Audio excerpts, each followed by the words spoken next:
Donc, on a fini présidentielle comme ça dans la législature. Ouais, j'ai pas compris. Ça a changé. Hein? Voilà des gens qui ne pensent qu'à eux.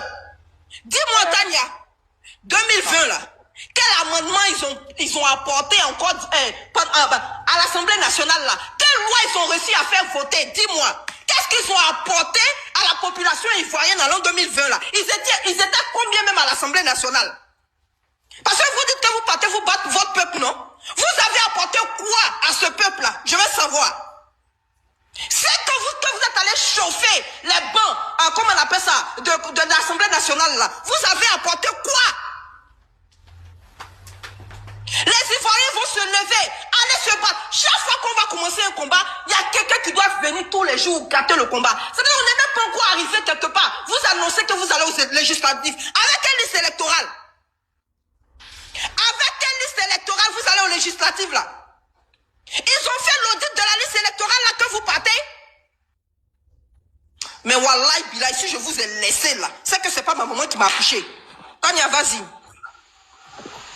Ok, Tania, fini. Je viens de voir ça, mais c'est Titi même qui a dit, hein, il dit, je demande à tous les militants du PDCI de se mobiliser pour les élections législatives. Donc, en même temps, le PDCI a validé le 4e mandat de Ouattara. Ouais, c'est faux. Ouais. C'est confirmé. C'est confirmé, Titi a dit ça. C'est toujours même PDCI là. Hein? Attends. 2020. Attendez, je m'arrive. 2025, PDCI encore. Attendez. Il a fait une motion. Attends, je viens. On va y arriver. Attends, je termine ça. C'est-à-dire que, bon, PDCI, la Côte d'Ivoire vous a fait quoi? Je vous avais dit, lorsque vous n'étiez pas dans le Front commun. Donc, Front commun, c'est fini. Vous êtes comme ça, vous allumez. Mais est-ce que vous voyez? Oui. 12 années. Question. Donc, Front commun, c'est fini, vous avez commencé à vous allumer. Ah non, mais on va allumer parce que c'est la posture qu'ils ont pris là. C'est du faux. On l'a dit. Je crois pas, c'est Tidiane Thiam qui décide. Sinon, c'est pas les gens du PDCI. Je n'arrive pas à croire. Vous voyez? Vous me suis dépassé. Mais attends. Bon, c'est mieux, je fais mon micro. Les autres, on va y arriver, il faut parler. Voilà, merci. Je pense qu'ils vous utilisent. Ils savaient depuis où le gars partait. L'opposition à 2 balles là. Les gars savaient où ils partaient depuis longtemps. Ils vous ont berné, vous les cyberactivistes qui faisaient une bonne lutte là. Ils vous ont tous berné. Ils savaient où les gars partaient. Parce que si ils ont mené une bonne lutte là, ils n'allaient pas venir dire qu'ils vont aux législatives. C'est des malhonnêtes qui savaient où ils partaient. Ils vous ont utilisé pour mener bien les luttes pour que Ouattara accède au pouvoir là. Ils ont utilisé les activistes là pour que vous taisez, vous mettez de leur côté et pour pouvoir faire une sale lutte là pour que Ouattara puisse accéder. On est en train de chercher à comprendre comment Ouattara va partir et il veut se représenter. J'ai dit, ils vous ont berné, vous les activistes là. Ils vous ont berné, surtout vous qui passez votre temps à parler d'eux là. Ils vous ont berné, ces politiciens à 2 balles là. Tous ceux qui s'en vont aux législatives, vos mères cons. Et puis je vais vous maudire avec les enfants. À cause de vous, là, tuer les enfants des gens là. Ok. Allez-y libérer les enfants qui sont mis en prison, les battre dès que vous êtes. On peut se calmer, madame. Ne faites pas le live va sauter. Ouais, d'accord. Ne faites pas le live. Moi, je veux dire quelque chose. Attends une seconde, tu vas parler. C'est pour ça depuis, moi je dis, hein, celle qui a donné, vous êtes la mot d'ordre, j'ai dit laissez mot d'ordre là. Celle qui a donné mot d'ordre de la société civile là, c'est mieux. Parce que là, ce n'est pas à cause d'un leader. On parle du pays, on parle de la Côte d'Ivoire. J'ai dit ça, même hier, je tentais de parler de ça dans mon panel. Je disais, c'est la Côte d'Ivoire. Je répète, c'est la Côte d'Ivoire. On voit tout ce qui est en train de se passer là. La Côte d'Ivoire est en train de perdre notre pays. À face de penser à leader, à face de penser à ces histoires de politique, de partis politiques, on va perdre notre pays. Je répète, on va perdre notre pays. Parce que nous-mêmes, là, ceux qui sont en nous combattent actuellement, c'est-à-dire que entre nous, Ivoiriens, on est en train de se chamailler entre Ivoiriens. C'est-à-dire la langue et les dents sont de se chamailler. Puis le doigt quitte là-bas, qui n'a rien à voir avec le visage. Qui est loin du corps. Il quitte là-bas pour venir remuer dans ça. Actuellement, on est combattu par des personnes qui ne sont pas Ivoiriens. Actuellement, là. Hein? On est combattu par des personnes qui ne sont pas ivoiriennes. Mais je vous dis, et puis je répète encore, chers Ivoiriens, tous ceux de l'opposition, tous ceux du Front commun, tous ceux du trop c'est trop qui vont se lever, participer à ces législatives-là, nous allons les boycotter, nous allons les combattre jusqu'à notre dernière énergie. Parce que le combat continue. C'est de ça qu'il s'agit. Le combat continue. Tous les candidats, regardez, le candidat de l'opposition qui se lèvera pour aller déposer sa candidature là, c'est lui là, le complice de Ouattara, c'est lui là qui a soutenu Ouattara pour qu'on tue nos frères, pour qu'on crée un génocide chez les BT, pour que 1300 de nos frères soient en prison. Et ceux-là doivent être combattus jusqu'à la dernière énergie. C'est tout ce que je sais.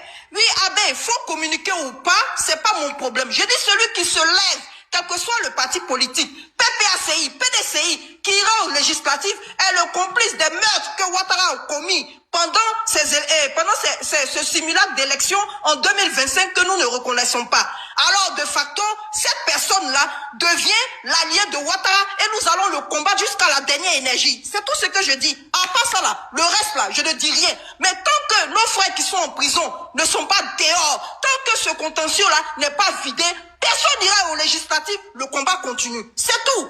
Merci. La désillusion s'installe au sein de l'opposition ivoirienne. Après l'échec de la désobéissance civique et la victoire du président Alassane Ouattara, les militants du PDCI et du PPACI se sentent trahis. Leurs leaders, Laurent Gbagbo et Tidjane Thiam, décident de participer aux législatives, tournant le dos à la ligne de résistance qu'ils avaient eux-mêmes prônée. Le peuple, lui, réclame désormais des actes, pas des discours. Nous sommes fatigués. Fatigués de croire, de marcher, de souffrir, pour des hommes qui semblent avoir oublié le sens du mot lutte.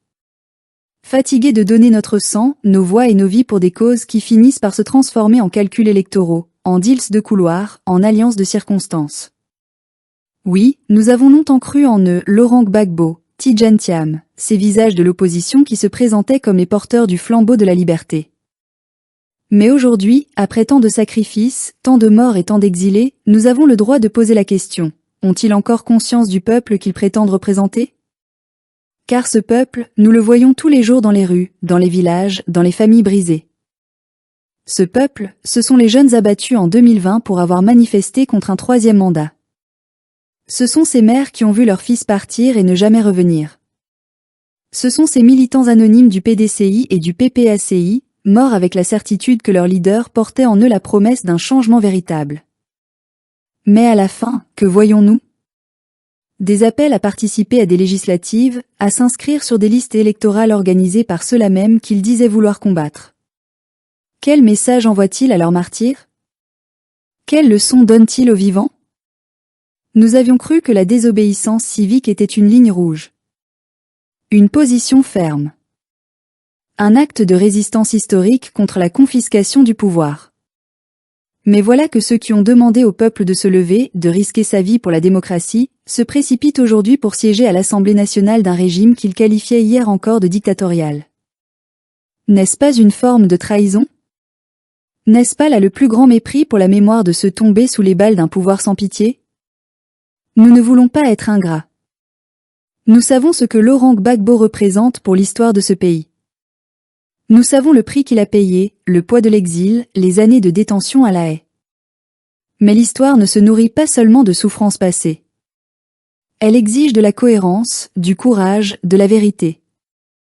Et aujourd'hui, cette vérité dérange. Gbagbo et Thiam, chacun à sa manière, semblent avoir choisi le compromis au lieu du combat. Ils semblent préférer l'insertion dans le système plutôt que sa transformation. Or, nous ne nous sommes pas battus pour être tolérés dans un système d'oppression, mais pour en libérer la nation. Et que dire de cette jeunesse ivoirienne, sans emploi, sans repère, à qui l'on a promis un avenir de dignité? Que lui reste-t-il quand elle voit ses leaders se réconcilier avec leurs adversaires d'hier pendant qu'elle croupit dans la misère? Comment expliquer à un jeune de Yopougon ou de Korogo que son sacrifice n'aura servi qu'à permettre à des politiciens fatigués de retrouver un siège, un privilège, une rente? Nous ne voulons plus d'une opposition de confort, d'une résistance de façade. Nous voulons des hommes debout, pas des acteurs fatigués de théâtre politique. Certains diront, la politique, c'est l'art du possible. Mais nous répondons, non, la politique, c'est l'art du courage. Ce n'est pas en jouant selon les règles du dictateur que l'on renverse la dictature. Ce n'est pas en validant un 4e mandat illégal que l'on défend la Constitution. Participer à ces législatives, c'est offrir une caution morale à l'injustice, c'est normaliser l'abus de pouvoir. Et quand Gbagbo et Thiam acceptent de jouer le jeu du RHDP, ils oublient que leur légitimité ne vient pas de la reconnaissance du régime, mais de la confiance du peuple. Et cette confiance, ils la perdent. Peu à peu. Silencieusement. Dans les discussions de quartier, dans les bus, dans les marchés. Les militants se sentent abandonnés, trahis, utilisés. Ils ont l'impression d'avoir été envoyés au front pour défendre des ambitions personnelles déguisées en combat populaire. Et ce sentiment est dangereux. Car quand le peuple ne croit plus en ses leaders, il finit par se lever sans eux. Et ce jour-là, plus personne ne pourra canaliser la colère. Nous ne sommes pas naïfs. Nous savons que le régime d'Alassane Ouattara n'a jamais laissé de véritable espace à l'opposition. Nous savons les intimidations, les arrestations, les morts. Mais c'est précisément pour cela que nous ne pouvons pas comprendre qu'on décide de jouer le jeu.